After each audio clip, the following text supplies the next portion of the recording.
Matt Le Tissier. Thank you. My wife didn't write an introduction for me, I know that much. Did she not?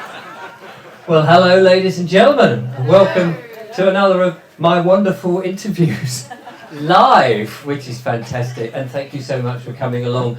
The one and only Matt Le Tissier, famous golfer, who has agreed to talk to us today.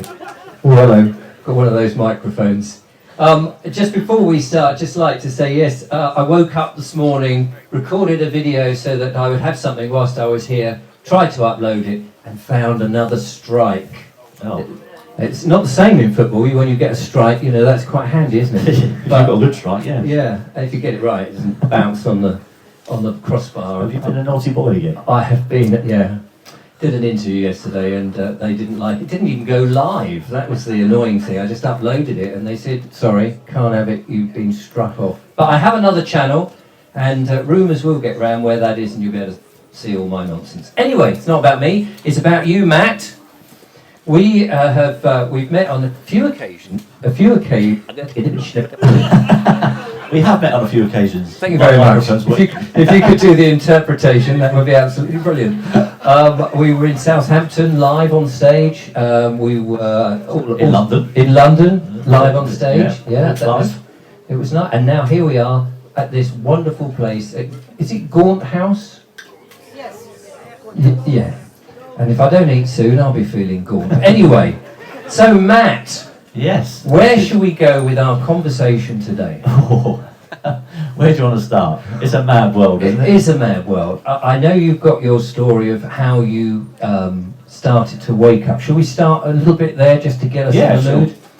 Yeah, I mean, I've kind of, I've always been a little bit suspicious of people in authority from a very young age. So I know, yeah, and I think that's, when I've been looking back at the last 4 years, we're trying to work out what it is that kind of we've all got to be able to see through the bullshit. And I think a lot of it has been that willingness to question authority. You know, don't just take people's word for it just because they're wearing a white coat.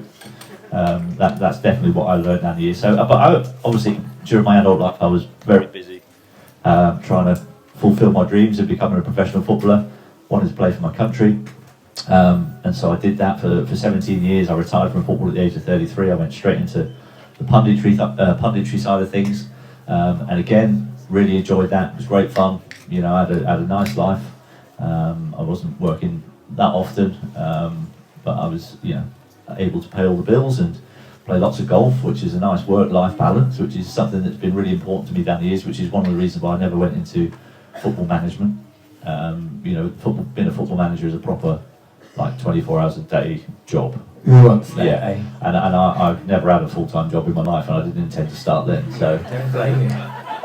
So I was doing my punditry stuff, and you know, life was going great. You know, I remarried 16 years ago. We've got a 15-year-old little girl, and then in early 2020, the whole world changed for me. I started to see things that I didn't like. So yeah, I started in February 2020. Started seeing this stuff on the news about this novel virus that was making people fall over in the streets in China. Incredibly falling over, but managing to break their fall with their hands before they really hurt themselves.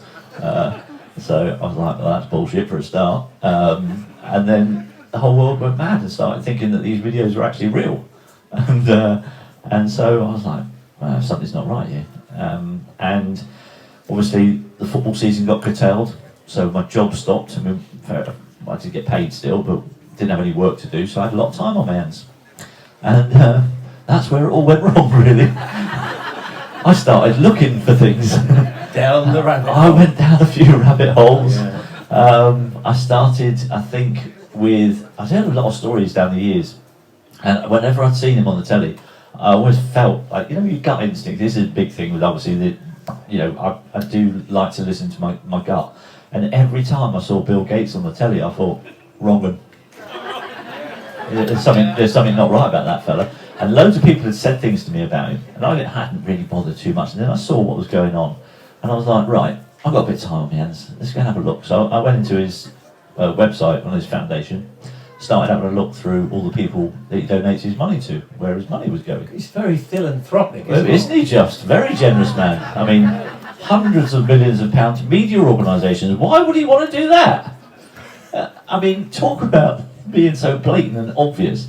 Clearly buying publicity, decent publicity, and then all the institutions that were involved in the COVID nonsense, all of them he was donating large amounts of money to as well. You know, so Johns Hopkins University, all the people involved in the statistics, and I was like, something's not right here. Something's not right. So I was like, okay. Then somebody mentioned to me about the UN Agenda 2030. So I went and have a look at that website, and that scared the shit out of me. When I saw the plans that they had for us drawn up over the next kind of decade or so, I was like, oh my God, how are there people in the world that want to have this much control over human beings? These are seriously evil psychopath people. And I was like, this is something seriously bad here. And then the clincher, I then came across a series called The Fall of the Cabal. Fucking hell. I mean, if you could have seen my face when I was watching that series, oh my God. I was like, all the things that I've kind of thought were a bit dodgy in the past. Like, I knew politicians were corrupt. I knew there was corruption at the top end of government. I knew that. But when I listened to that, I mean, I underestimated it quite grossly. As we all do. Oh, As we all my did. God. And that's the thing. If you tell a big enough lie, people will believe it because they go, oh, it's such a big lie, it must be true. And this is a big fucking whopper of a lie. You know, the people at the top of this system are not very nice people, to put it bluntly. So be careful what I say, because I want to stay around on this planet for a little bit longer. I don't think there's any snipers in the audience, I'm pretty sure. Although Anton are selling lots of crossbows, apparently. Yeah. So that was me then. I was like, oh my God, something's so bad. I've got to say something about this. I feel like I couldn't not say something. And so I started posting my sort of thoughts on social media, and that was interesting.